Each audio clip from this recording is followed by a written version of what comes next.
ISI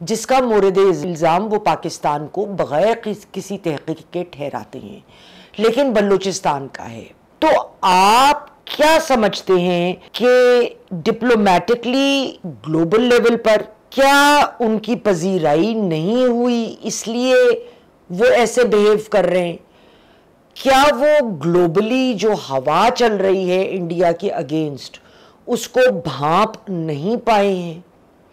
اور ابھی بھی بیلیجرنٹ ایٹیٹیوڈ جو پاکستان کے خلاف ہے اور ہوا جو پاکستان کے فیور میں چل رہی ہے، اس وجہ سے وہ اپنا رویہ نہیں بدل رہے؟ کیا وجہ سمجھتے ہیں آپ؟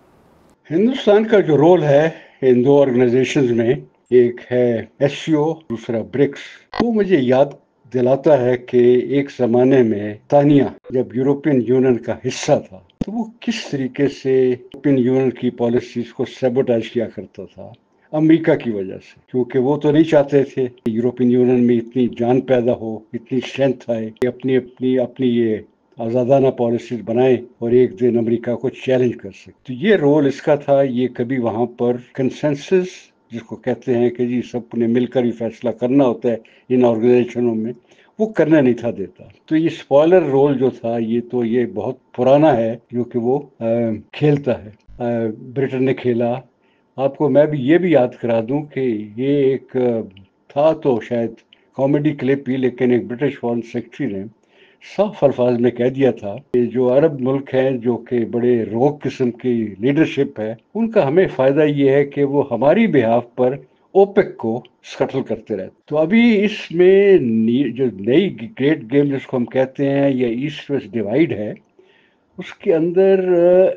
ہندوستان نے اپنے آپ کو پلیس کر لیا ہوا ہے ویسٹرن کے۔ یہ فیصلہ اس نے مودی کے آنے سے پہلے تو پکا کر لیا تھا، پہلے بھی شاید اس قسم کی باتیں تو ہوتی رہتی تھی منموہن سنگھ کے زمانے میں بھی۔ ابھی اس کا پھر رول اس وقت ہو گیا ان دو آرگنائزیشن میں، برکس اور ایس سی او میں۔ ایسے یہ دونوں نے بنائی، انہوں نے رشیا اور چائنا نے مل کے بنائی ہیں تاکہ امریکہ کا جو کہتے ہیں نا یونیلیٹرلزم ہے ان کا الگ، انہوں نے اپنا دباؤ سب کو دباتے ہیں، ان کو کس طریقے سے کاؤنٹر یا نیوٹرلائز کر سکتے ہیں۔ تو اس کی وجہ سے اس کی تو یہ ڈیوٹی ہے کہ اس نے تو کرنا ہے یہ کام، جیسے بیلٹ اینڈ روڈ انیشیٹو ہے اس کے اندر رکھنا ڈالیے، سی پیک کو جو سیبوٹاج کرنا ہے وہ تو اس کا ایک پرائمری فنکشن ہے، اور غالباً یہ نیبرہڈ کی وجہ سے اس کے لیے یہ ممکن بھی ہے، لیکن اس کا بھی جو ایم ہے وہ وہی ہے کہ ایسی یہاں پر یکجہتی پیدا نہ ہو اس ریجن میں جو کہ امریکہ کو چیلنج کر سکے۔ ہم نے بلوچستان میں اپنی پالیسیز کی وجہ سے ان کو ایک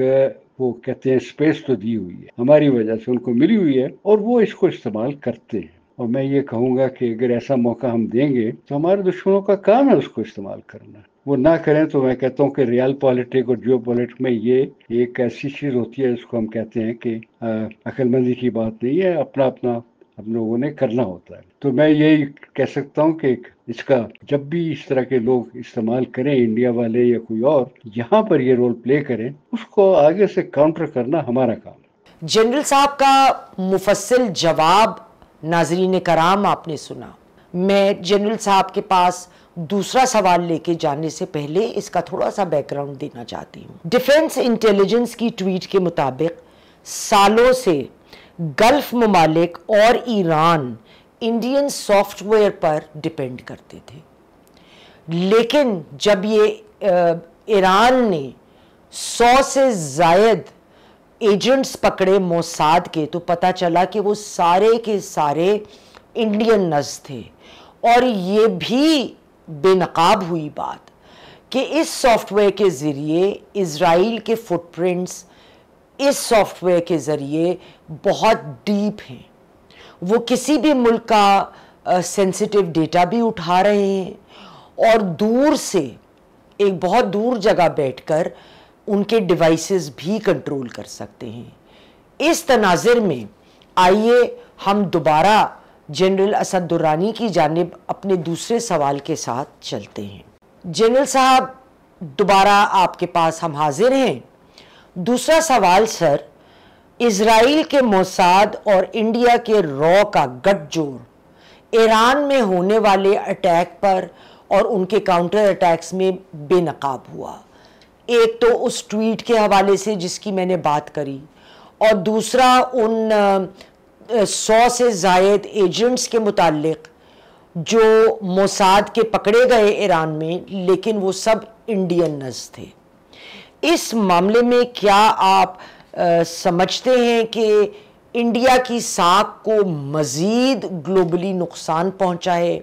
جی جنرل صاحب بتائیے گا۔ اس سوال کا جواب تو میں اپنا اس کو انٹروڈیوس تو کر چکا ہوں پہلے جواب میں کہ کس طریقے سے پوزیشننگ ہو چکی ہوئی ہے ایسٹ اور ویسٹ کی، لیکن ابھی چونکہ اسرائیل کا ایلیمنٹ آ گیا ہے درمیان میں، تو میں یہ ضرور بتا دوں کہ جب سے کولڈ وار ختم ہوئی تھی اس وقت سے ہندوستان کی اور اسرائیل کی جو تھی ملی بھگت وہ تو شروع ہو چکی ہوئی تھی۔ مودی کے زمانے میں ذرا زیادہ ہو گئی کیونکہ اس میں آئیڈیالوجیکل ایلیمنٹ بھی آ گیا جو کہ زیادہ مضبوط ہوتا ہے، زیادہ دیر رہتا ہے، اور اس کے جو نتائج ہوتے ہیں وہ چونکہ انہوں نے اپنے ایک خاص ریلیجس فیل کے ساتھ کیے ہوتے ہیں تو زیادہ مؤثر بھی ہو سکتا ہے۔ ابھی جو ہے اس وقت میں اس کے اندر یہ ایڈ ضرور کر دوں گا کہ ہم نے سب سے پہلے اسرائیل کی جو تھی موجودگی 1990 میں کشمیر میں دیکھی تھی، اور اس کے بعد کچھ عرصے کے بعد وہاں پر الفاران وارہ کا بھی انسیڈنٹ ہوا تھا، لیکن انہوں نے بھی یہاں پر انٹرسٹ تو قائم کرنا شروع کر دیا تھا ہندوستان کی وجہ سے اور اپنے جو بڑے جیو پولیٹیکل گینز ہیں ان کی وجہ سے۔ بلوچستان میں موساد کا جو تھا پریزنس بالکل دیکھنے والا تھا 9/11 کے بعد، اور وہ صرف اس لیے نہیں تھا کہ انہوں نے ایران کے بیک یارڈ میں کوئی جگہ استعمال کرنی ہے۔ انڈیا کا ساتھ مل کر یہ جو اگلی جس کو ہم نیو گریٹ گیم کہہ سکتے ہیں یا ایسٹ ویسٹ گریٹ ڈیوائڈ کہہ سکتے ہیں، اس کے اندر تیاری تو کر لی تھی، اور وہ ایک بلوچستان میں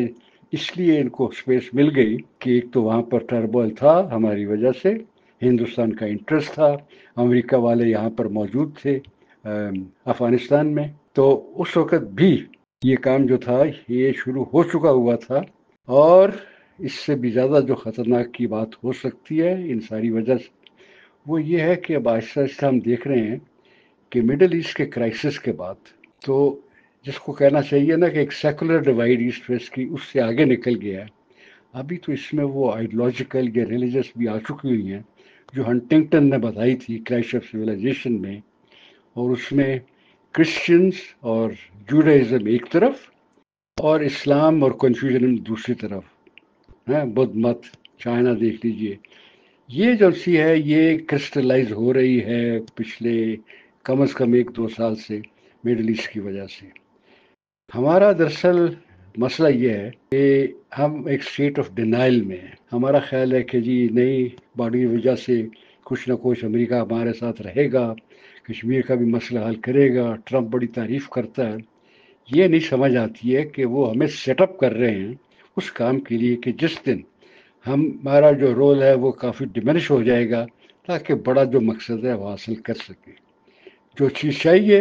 اس کے لیے ہمیں کسی اور کو شکریہ نہیں ادا کرنا چاہیے۔ یہ جو ایران اور اسرائیل کی لڑائی ہوئی اس کے بعد میرا خیال ہے ہمارے لوگوں کو بھی سمجھ تو آ گئی ہے کہ ہم یہ وہ والا راستہ جو ہے جس کو بیلنسنگ کہہ سکتے ہیں وہ اختیار نہیں کر سکتے ہیں۔ ہمیں ایران اور چائنا اور رشیا وغیرہ کے ساتھ افغانستان کے ساتھ مل کر ایک پوزیشن لینی ہے۔ تو کافی حد تک تو میرے خیال میں یہ جو ہمارا ٹرینڈ تھا وہ جو نیگیٹو ٹرینڈ تھا اس کو روک تو شاید گیا تھوڑا سا یا کم ہو گیا، لیکن بہت زیادہ اس میں جب تک رفتار پیشکش نہیں ہوگی اس وقت تک وہ جس کو کہتے ہیں نا کہ جو بڑی لڑائی آنے والی ہے اس کو میں ابھی ایگزیجریٹ نہیں کرنا چاہتا آرمیج ڈاؤن کے طور پر، لیکن ہے تو صحیح، آنی تو ہے، وہ تو بتا دیا اس نے ہنٹنگٹن نے کلیش آف سویلائزیشن میں آنی ہے۔ اس وقت لوگ ڈینائل میں تھے کہ نہیں ہوگی، کئی لوگوں کا خیال تھا کہ یہ تو بڑا لاجیکل ہے، یہ ہونا ہے۔ تو اس کی وجہ سے اگر تھوڑا سا ہمت کریں اور اس میں تھوڑا سا فرم اپ کریں کہ ہم نے کیا کرنا ہے long term, short term, medium term کے لیے تو بہتر رہے گا۔ آخری بات جو اس میں کریں وہ جو آپ لوگ کہتے ہیں نا کہ انڈیا آئسولیٹ ہو رہا ہے، میرا بالکل نہیں خیال کہ آئسولیٹ ہو رہا ہے۔ اس کے بڑے پاورفل دوست ہیں، جغرافیکل اناملی ضرور ہے اس کے لیے کہ وہ ریجن کے انٹرسٹ اور ریجن کے کانٹیکٹ سے باہر جا کے کر رہا ہے، لیکن اتنا بڑا ملک ہے، اس کے پاس اپنی اٹانومی بھی ہے، وہ یہ سارے کارڈ جو سے نا استعمال تو کر سکتا ہے۔ اس وقت اس کے جو دوست ہیں وہ نہ صرف ویسٹ میں ہیں، بلکہ یہ یاد رکھیے کہ یہ جو آکس اور یہ جو اس طرح کی چیزیں پیدا ہوتی ہیں، اس میں بنائی جاپان کے ساتھ، نیوزی لینڈ کے ساتھ، آسٹریلیا کے ساتھ مل کر، اس کی وجہ سے آئسولیشن کا لفظ تو بالکل غلط ہے، زیادہ سے زیادہ ہم یہ کہہ سکتے ہیں کہ ریجن کے میں وہ آؤٹ آف سنک ہے۔ بہت شکریہ جنرل صاحب آپ کے پروگرام میں تشریف آوری کا، اور آپ نے بے انتہا مفصل جوابات سے ہم کو نوازا۔ ناظرین کرام، پروگرام پسند آیا ہو تو کمنٹس ضرور دیں، انشاءاللہ پھر ملیں گے۔